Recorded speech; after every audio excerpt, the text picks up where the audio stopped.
इमरान खान साहब ने अब आखिरी पत्ता खेलने का फैसला कर दिया। ये आखिरी पत्ता है क्या?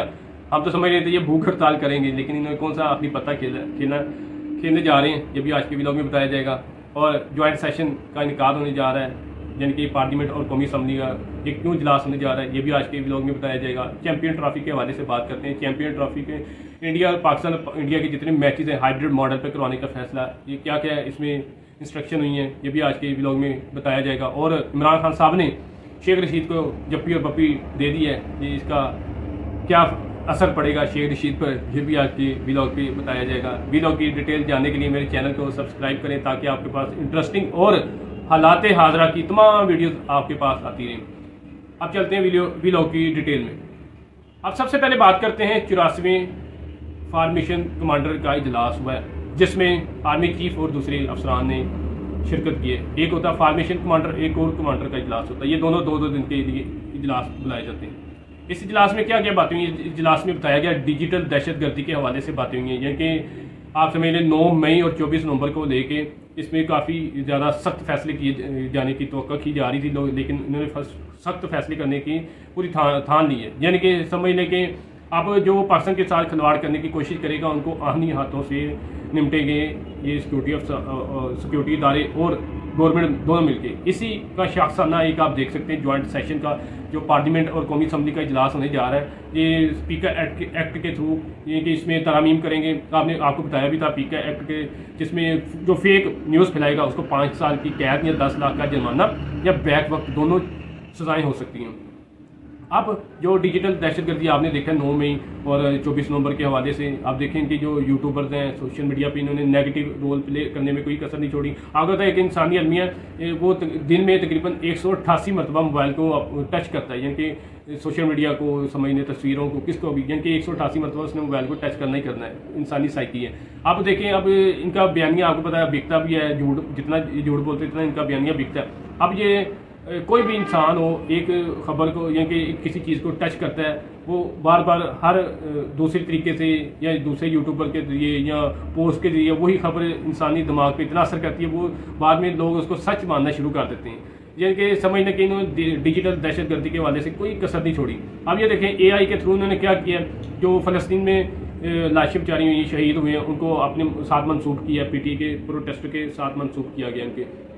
और जो सड़कें हैं उसको खून के साथ शो करवाया गया, जिनकी सड़कें ऐसे शो करवाई गई हैं कि जैसे ये इनके अपने ही प्रोटेस्टर है। इस हवाले से भी आर्मी चीफ ने यानी कि जो फार्मेशन कमांडर का इजलास हुआ है, इसमें सख्त आनी हाथों से निपटने का फैसला किया गया है, यानी कि जो भी पाकिस्तान के साथ खिलवाड़ करने की अब कोशिश करेगा उनको आनी हाथों से निपटा जाएगा। अब बात करते हैं इमरान खान और शेख रशीद की। इमरान खान साहब ने शेख रशीद के साथ जप्पी और पप्पी दोनों डाली हैं। ये कहाँ पर मुलाकात हुई थी आपको समय, जब ये कल का इजलास हुआ है, कल की जो पेशी हुई है GHQ वाले से ATC कोर्ट में, क्योंकि ATC कोर्ट आपको पता है अडयाला जेल में ही लगी। उसमें 100 से ज़्यादा जो लोग इनके जो नुमाइंदे थे उनके क्या कहते हैं फर्द जुर्म आयद हो गई, जिसमें से काफ़ी लोग इनके गिरफ्तार भी हुए थे मौके पे भी।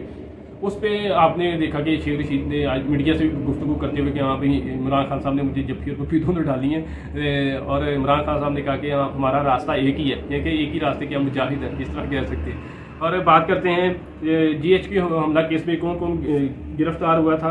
उसमें उमर अयूब थे, राजा बिशारत थे, राजा बादिर मलक आजम और अहमद चट्ठा थे। अब खबरें आ रही हैं कि इनको जो कबल गिरफ्तारी थी उनको रिलीज़ कर दिया गया। इन 5 जो PTI के वर्कर्स भी हैं और नुमाइंदे भी हैं, इनको रिलीज़ कर दिया गया। अब बात करते हैं फैसल वावडा ने मौलाना फजलुर रहमान साहब से बात की कि इमरान खान साहब की जान को खतरा है। ये फैसल वावडा साहब आपको पता है आजकल मीडिया पे ज़रा काफ़ी ज़्यादा इन हुए, आपको पता है ये इस्टेब्लिशमेंट के खास बंदे हैं फैसल वावडा और मोहसिन नकवी साहब, आपको ये सबको पता है। फैसल वावडा साहब ने पिछले दिनों भी इंटरव्यू में बातें की थी कि बुशरा बीबी जब से आई इमरान खान साहब की ज़िंदगी को जीरन बना दी है, कि जब से वो आई है इमरान खान साहब ने अपने आप को तने तनाई कर दिया अपने आप को, कि हर बंदा उनको छोड़ के जा रहा है या वो किसी को छोड़ देते हैं। और फैसल वावडा साहब ने कहा था कि मैं पाँव पकड़ने के लिए तैयार हूँ कि इमरान खान की यानी कि रिहाई उसको किसी तरीके से भी हो जाए, मैं हर बंदे यानी कि हर उस बंदे के पाँव पकड़ने के लिए तैयार हूँ जहाँ से माफ़ी हो सकती है। यानी कि इमरान खान साहब के हवाले से ये काफ़ी सीरियस हुए। और बात करते हैं नुसरत जवेद साहब के हवाले से। नुसरत जवेद साहब ने अपने कॉलम में लिखा है शहजाद बरकी हैं जो इमरान खान साहब के कज़न हैं, उन्होंने कहा कि साड़ी गल हो गई, साड़ी गल हुई है, आपको तो मुस्लिम लीग के हवाले, नून लीग के हवाले से काफ़ी मशहूर है। शहजाद बरकी साहब ने डोनाल्ड ट्रंप से बातें की हैं और डोनाल्ड ट्रंप की तरफ से ट्वीटें आने का भी अब इम्कान है कि डोनाल्ड ट्रंप जैसे ही जनवरी में अपना इक़्तिदार संभालेंगे उनकी तरफ से ट्वीटें भी आएंगी इमरान खान के हवाले से। लेकिन आपको पता है एक पता पीटीआई वाले खेलने जा रहे हैं, एक पता उन्हें नून लीग वालों ने यानी कि गवर्नमेंट ने भी संभाला हुआ है। जैसे वो डोनाल्ड ट्रंप साहब इनकी रिहाई का मुतालबा करेंगे, ये आफिया सदीकी का कह देंगे उनको रिहा करें। आपको पता उनकी पॉलिसीज हो रहे हैं, उन्होंने नहीं माना आफिया सदीकी के हवाले से, तो फिर ना ही समझिए इमरान खान साहब वाली। और मुस्लिम लीग नून ने एक साल में 3 कामयाबियाँ हासिल की हैं। ये हल्का पीपी 139 में आपको पता है राना ताहिर इकबाल साहब हैं, मुस्लिम लीग के नामजद उम्मीदवार थे, और एजाज भट्टी साहब थे पीटीआई की तरफ से। इनका मुकाबला हुआ है तो मुस्लिम लीग नून ने तकरीबन 44,000 से इनको शिकस्त दी है पीटीआई को। इसमें आज़ाद उम्मीदवार भी थे और तहरीक लब्बैक वाले भी थे। ये राना अफजाल साहब थे, ये राना तनवीर हुसैन जो कि NA 120 से कामयाब हुए थे, उनके भाई हैं, उनकी डेथ होने के बाद ये सीट खाली हो गई थी। ये वाहद हल्का एक साल में यहाँ पे 3 इलेक्शन हुए हैं और तीनों मरतबा नून लीग ने ये कामयाबी हासिल की है।